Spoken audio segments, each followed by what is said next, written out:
ቅድስት ቤተ ክርስቲያን ስርጎት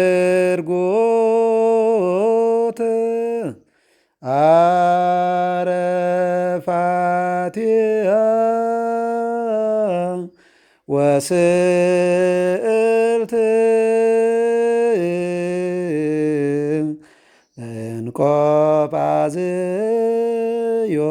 እንቆጳዝዮን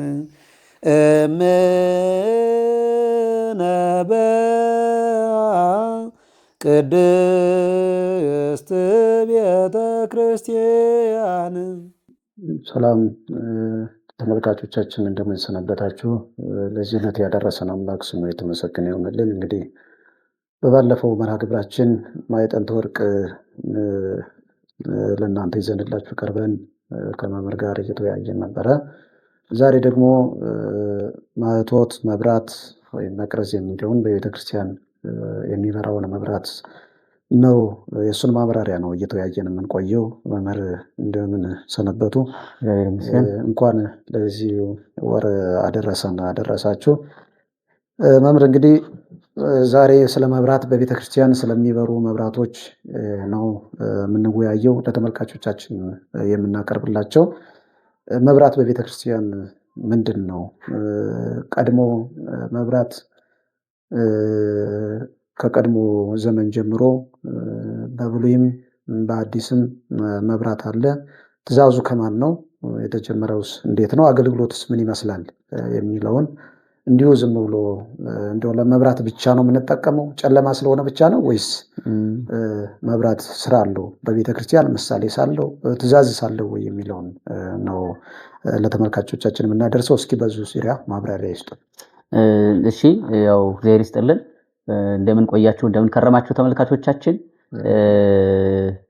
እንግዲህ ያው በየጊዜው እንዲህ አይነት መርሃ ግብራትን ስናዘጋጅ ዋና ዓላማው ትንሽም ቢሆን ይህንን መርሃ ግብር የሚከታተሉ ምዕመናን በሚያስቀድሱ ጊዜ የሚሰጡትን አገልግሎቶች መንፈሳዊ በሆነ ዕውቀት ታንጸው እንዲከታተሉ ትርጉም እየሰጡ ከመጽሐፍ ቅዱስ ጋር ከመላእክት አገልግሎት ጋር ከስነ ፍጥረት ሕግጋት ጋር የተገናኘና የተሰናሰለ እንደሆነ እያስተዋሉ እንዲከታተሉት ካለ ፍላጎት ነው እና መብራትን ወይም ማኅቶትን በተመለከተ እንግዲህ ስናነሳ እግዚአብሔር ይህን ዓለም ከመፍጠሩ በፊትም ለመፍጠር ሲያስብም ከታሰቡት በእግዚአብሔር ሐሳብ ውስጥ ካሉት ፍጥረታት መካከል አንደኛው ብርሃን ይታወቃል። ይሄ በኦሪት ዘፍጥረት ምዕራፍ 1 ጀምሮ ያለውን የፍጥረት ስነ ስርዓትና ሕግጋት ስንመለከት ቅደም ተከተላቸውን ስናይ እያንዳንዱ ዕለት ብርሃን ያለው ብርሃን ይሁን አለ፣ ብርሃን ሆነ እያለ ነው የሚሄደው። በመላእክት ዓለምም እንደዚሁ ነው። እንደው ማክሲማሮስ እግዚአብሔር በብርሃን እንዲጎበኛቸው በመላእክት ዓለም በብርሃን እግዚአብሔር እንዲጎበኛቸውና ልቦናቸውን እንዲያበራላቸው ያ ሰይጣን ወይም ጠላት ያደረገውን አመጽ እግዚአብሔር በብርሃንና በጨለማ ለይቶ መላእክትን በብርሃን ሸፍኖ ያመኑትን ንቁም በበህላዌ ነው ያሉትን በብርሃን ሸፍኖ ሌሎቹን ደግሞ በጨለማ የካዱትን ከገነት ከነበሩበት ከመንግስተ ሰማያት ከክብራቸው እንዳወረዳቸው ብዙ የሥነ ፍጥረት ሕግጋት እናያለን። ከመላእክት ጋር በተገናኘም ከኛም ሕይወት ጋር በተገናኘም በተለይም ደግሞ ፍጥረታት አሁን በተሰፈረና በተቆጠረ ሁኔታ ስናይ ደግሞ በዕለተ ረቡዕ ለሁለቱ ለሌሊቱም ለቀኑም ብርሃን እግዚአብሔር ሰጥቶታል። የሌሊት ይታወቃል፣ ጨረቃ፣ ከዋክብት፣ የቀን ደግሞ ፀሐይ፣ እነዚህን ሰጥቶ እግዚአብሔር እያንዳንዱ ዕለት ብርሃን እንዳለው ማኅቶት እንዳለው ልዩነቱ የሌሊቱ ብርሃን ብቻ ነው፣ ሙቀት የለውም። በቀን ያለችው ፀሐይ ደግሞ ብርሃንም ሙቀትም ያላት አድርጎ ሰጥቷቸዋል። ይሄ እንግዲህ በስነ ፍጥረት ስናየው ብዙ የሚሰጠን መልእክት አለ። ይሄ እንግዲህ በአገልግሎታችን ስናመጣው እግዚአብሔር በሚገለገል ጊዜ ብርሃን እንደሚያስፈልግ ራሱ እግዚአብሔር ብርሃን እንደሆነ በአዲስ ኪዳንም የምናየው ነው። አንቱም ምንድነው አነ ውእቱ ብርሃኑ ለዓለም፣ እኔ ዓለም ብርሃን ነኝ ብሎ ነው ራሱን የገለጠው። ስለዚህ ስለ ማኅቶት ስናነሳ ስለ መቅረዝ ስናነሳ ባጭሩ ብርሃን እግዚአብሔር ነው ማለት ነው። በቤተ መቅደሱ መስዋዕት ሲሰዋ አገልግሎት ሲሰጥ እግዚአብሔር ሲመሰገን ብርሃን የተለየው አገልግሎት የለም። ለምን?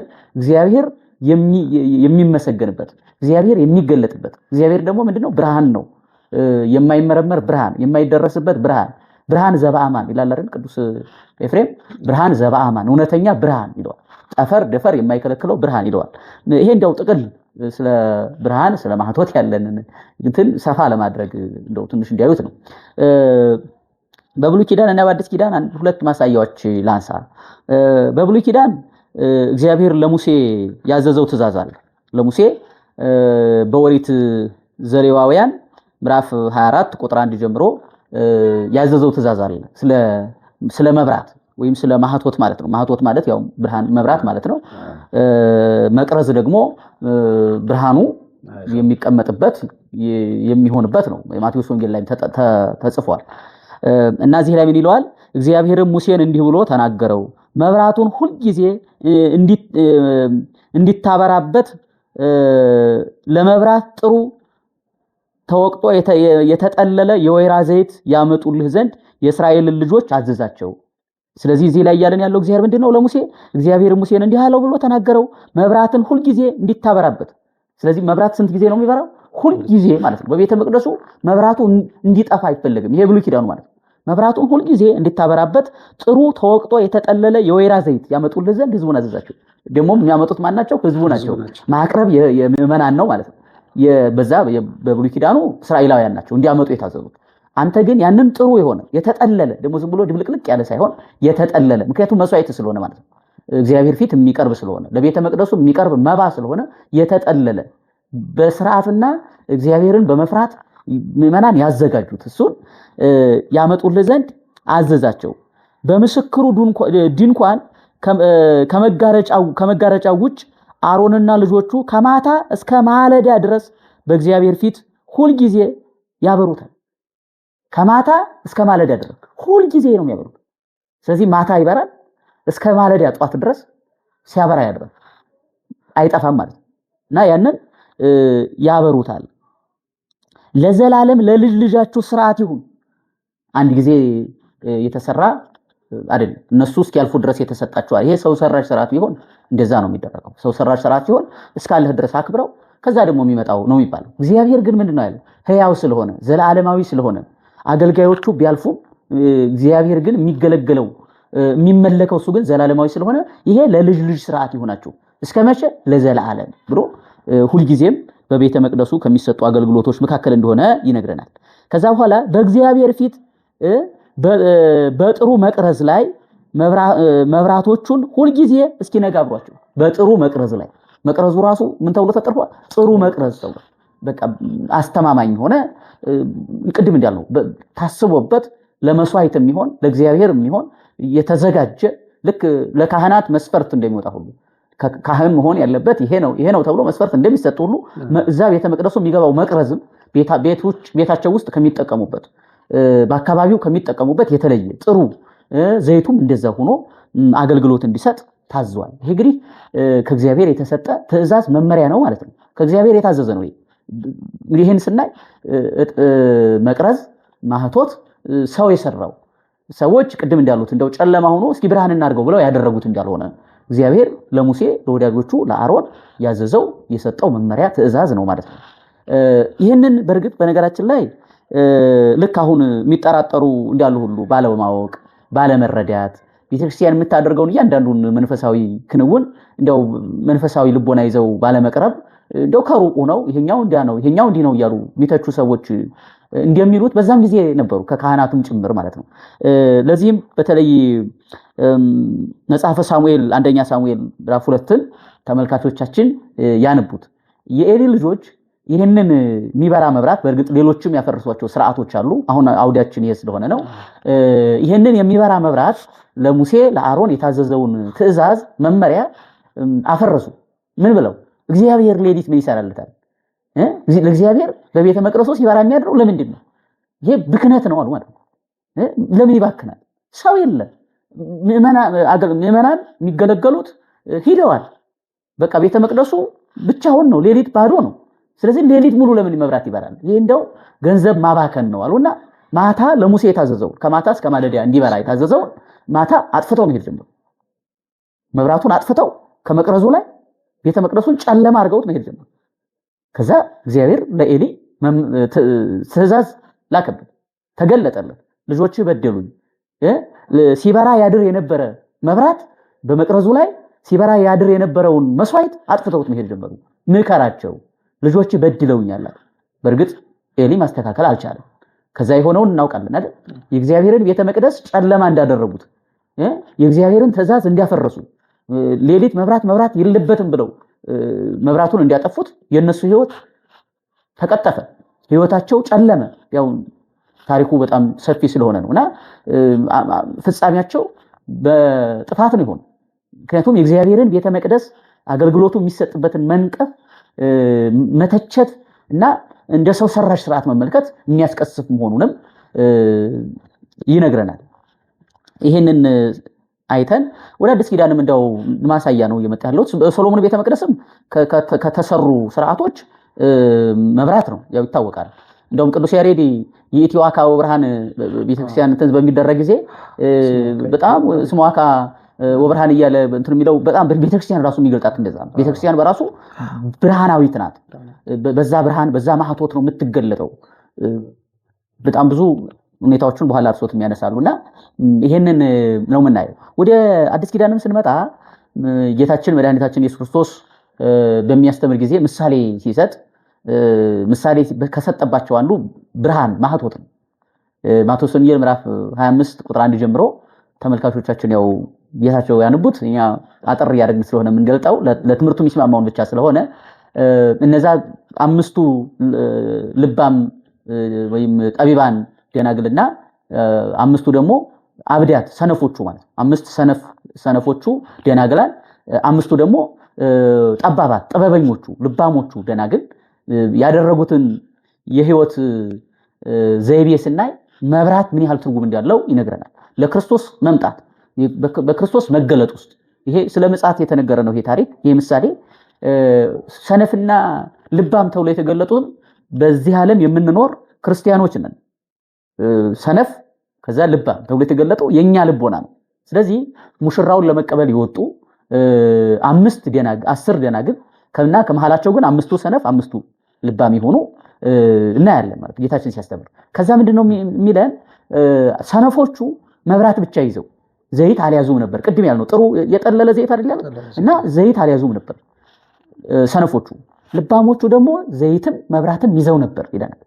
ከዛም እንግዲህ ሙሽራው ዘገየ። ያው በእኛም ሀገር ሙሽራ ይዘገያል እና በእስራኤላውያን ልማድ ሙሽራ ዘግይቶ ነው የሚመጣው ይላል ትርጓሜው። ስለዚህ ሙሽራው ዘገየ። ከዛ ተኙ ሰነፎቹ ልባሞቹ።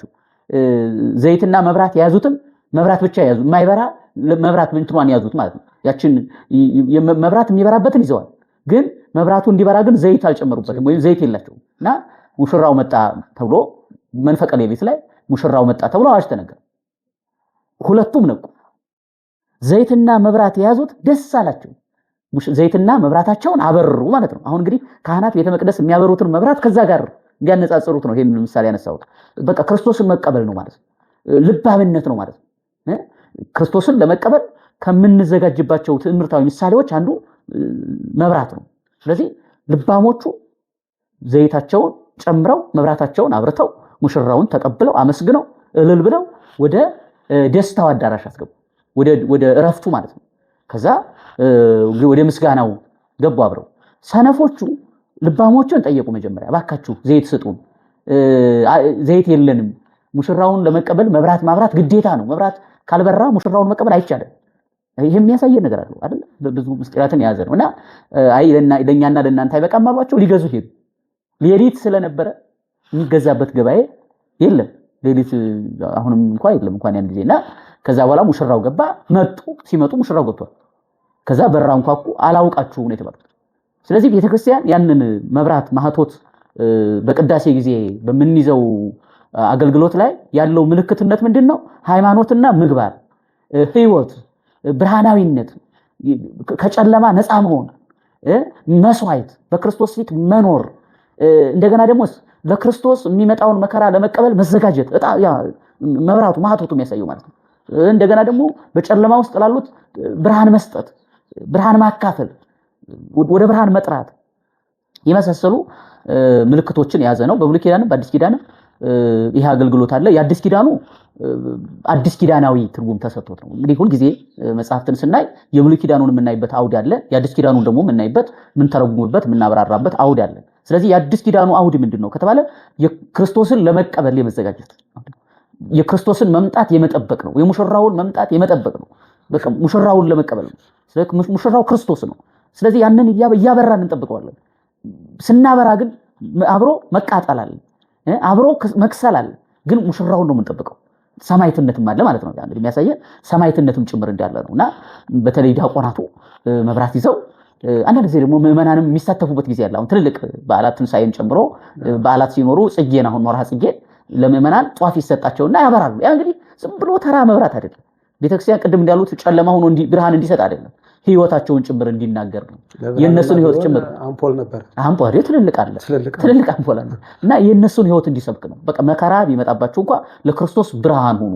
በተራራ ላይ የተሰራች ከተማ ለዴት ባሉ ልትሰወር አትችልም። ልትሰወር ባለች ጊዜ ልትሰወር አትችልም። እንደገና ደግሞ እንቅብ ላይ መብራት አብርቶ ካልጋ ስር አያደርጉትም። እንዲያበራ ለሁሉ እንዲያበራ እንቅብ ላይ ወይም መቅረዝ ላይ ያደርጉታል የተባለ ክርስትና ብርሃን መስጠት ነው።